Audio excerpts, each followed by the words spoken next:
Good morning, ladies and gentlemen. Yes, I actually made it to a morning video. Hope everybody out there is doing great out there in TV land. Today I am going to review the original Ravenloft from all the way back. And what the heck was this date? There's no copyright date on the back of the box. Okay, 1980s, 1990s. I'm probably off on that, but this is the original Ravenloft box set. 18 bucks. Can you believe that? 18 bucks. You couldn't pick something like this up for less than 60, 70 bucks these days, especially when you see what's packed inside it. Now, mind you, my copy, I found out, unfortunately, was missing one element that was actually a really neat element that I hadn't seen before. But let's start with the basics. You got your 150 some odd page book, just under 150 pages, including the monster section, which is pretty meager. But I'll come back to this in a minute.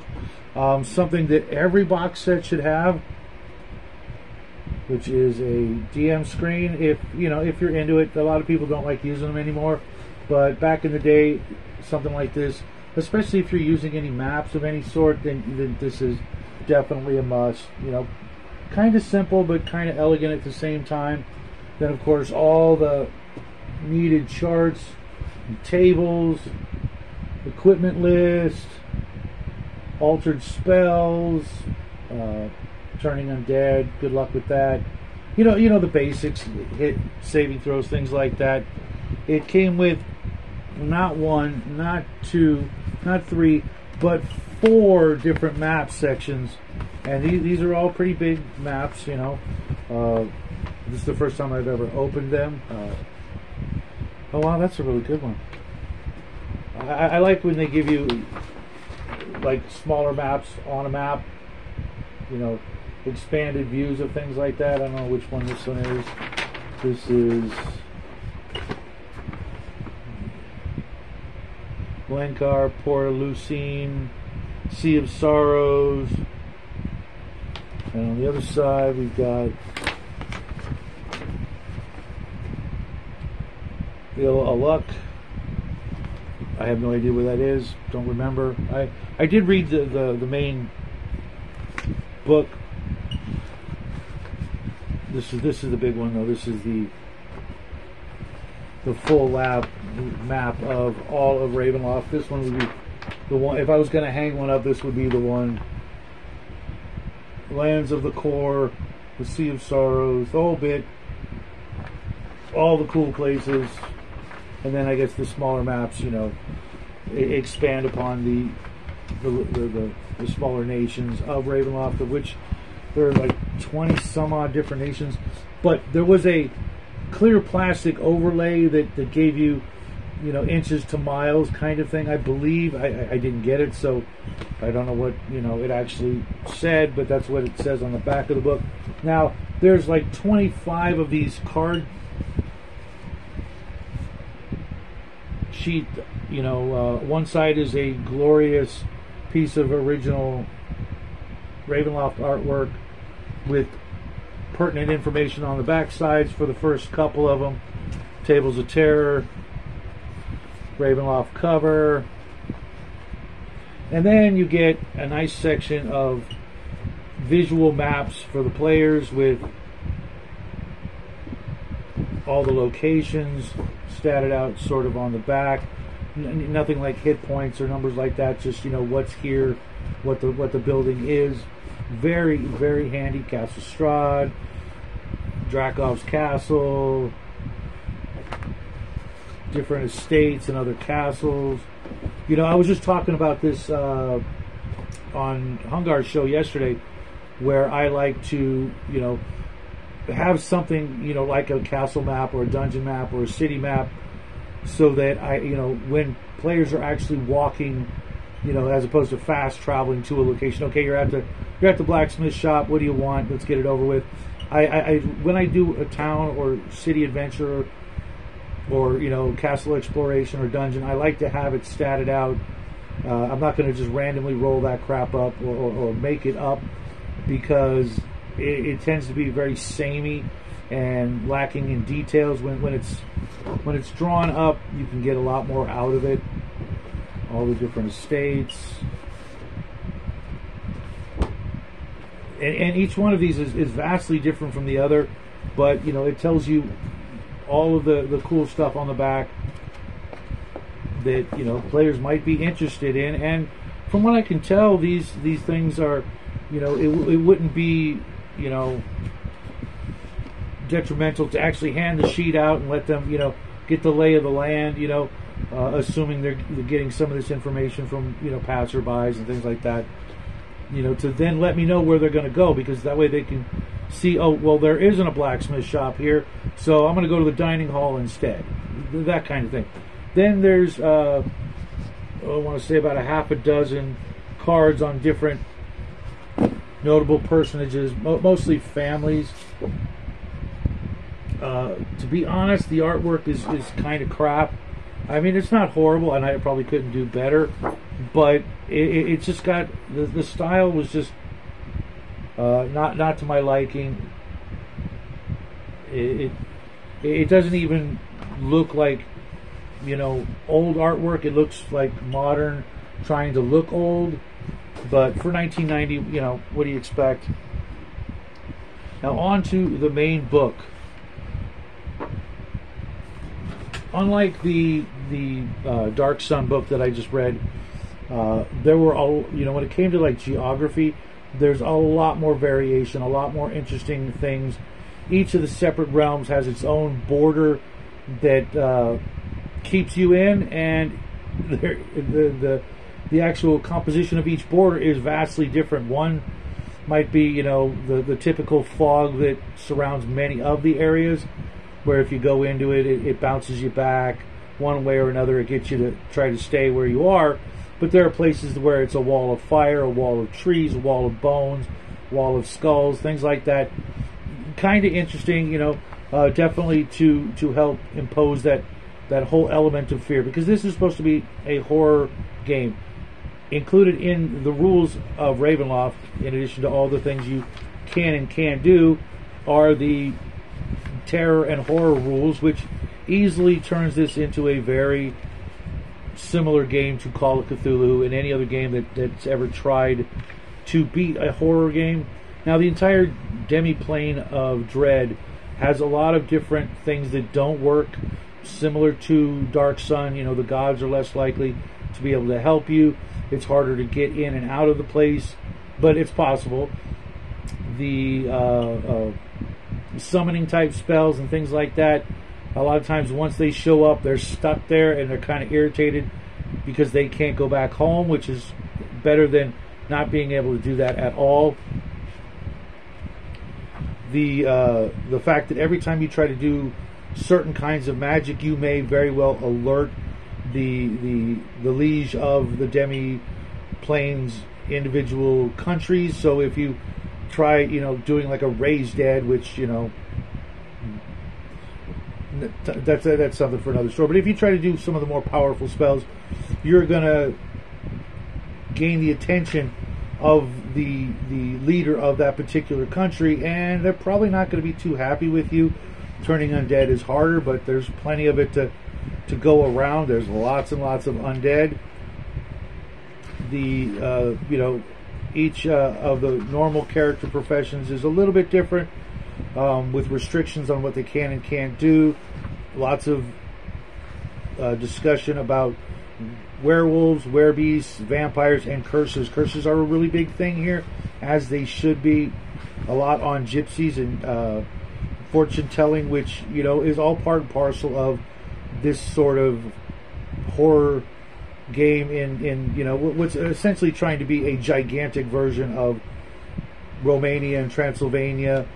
Like I said earlier, the altered spells, a lot of the spells work differently.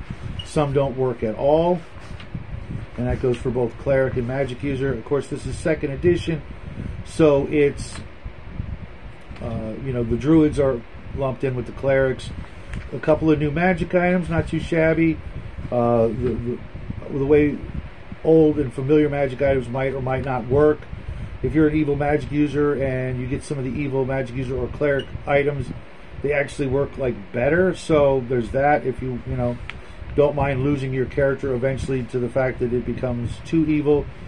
Then a huge section on the lands of the core, and each section has who's the lord and the law of the land, the individual border effect that I told you about earlier, what the people are like, and what kind of encounters you could expect to come across, both common and rare, which is actually very helpful because, if you just go by that little list, because you're probably not going to be there very long, or even if you are, there's plenty of encounters, in the way of, more or less monsters, even though sometimes it's things like deer and jackals and wild dogs. Sometimes they're not, sorry, I gotta sneeze, folks. Sometimes it's not just monsters, but even the wildlife is, not going to be your friend. There's also the Islands of Terror, which there are a few islands, and they make up their own small little domains. The Who's Who in Ravenloft. I realized going through my other books that while there's, for example, Azalin, which I was telling my son, I'm never going to pronounce that name like that. It's always going to be Azalin because Azalin sounds too much like Aslan. Not gonna try and deal with that. But each character, and by character I mean the lords of the land, has a good page and a half, sometimes less, sometimes more, on each of these lords, and they're statted out. Some of them are seemingly kind of weak, but they have a lot of other power that's described in the text. Just because it says he only has 12 hit points, good luck getting to those 12 hit points, I should say. And then finally, to really round, well, not finally, there's actually two things left, but my favorite part of this whole book was not the bloodlines, which seems like a little bit, overkill. They're pretty in depth. That one chart, I don't know if you can see it right here, is pretty extensive for a family tree. But are the characters really going to care? Unless you make it a point to make them care, or trying to track who might actually be related to the big bad, when you're dealing with the NPCs, finding out, oh, you're actually related to the big bad, so probably can't trust you because that NPC is probably up to shenanigans and no good. But the techniques of terror, chapter 15, believable horrors, isolation, villain in control, the strange or unfortunate circumstance, entrapment, assaults on the body, assaults on the mind, subtle layered effects, plots that tease, fear in RPGs,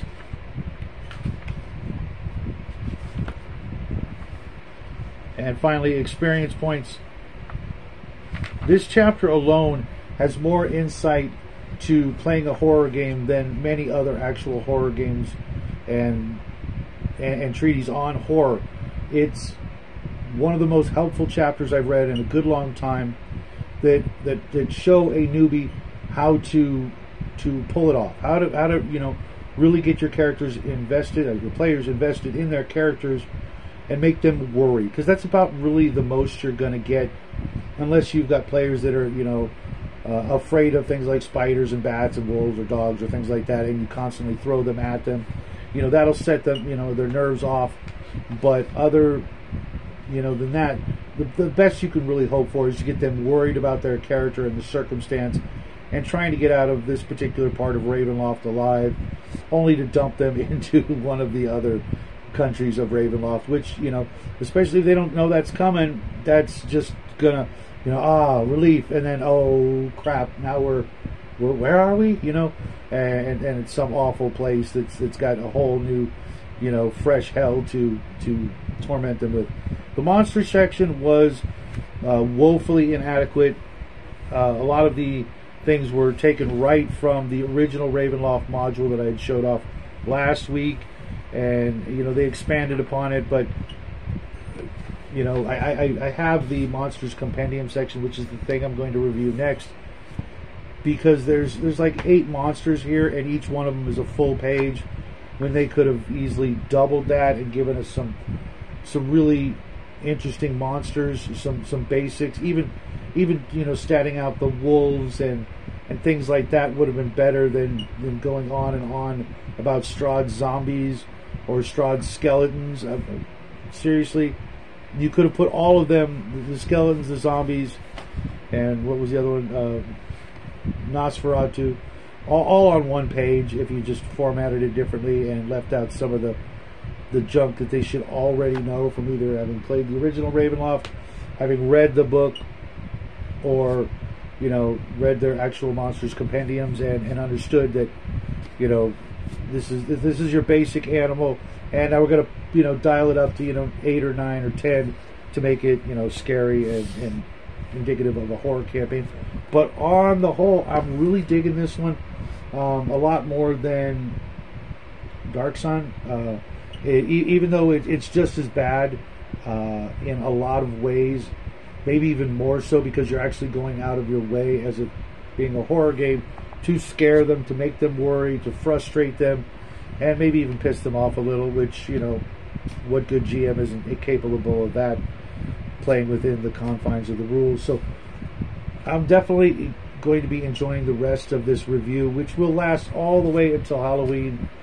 Probably not past that. Hopefully I will be able to bang out all of the books and supplements that I have, which it's a stack about this big, plus 1 or 2 hardbacks and another box set. But I'm going to save some of that to once we get into October and start getting into the Halloween season and what have you.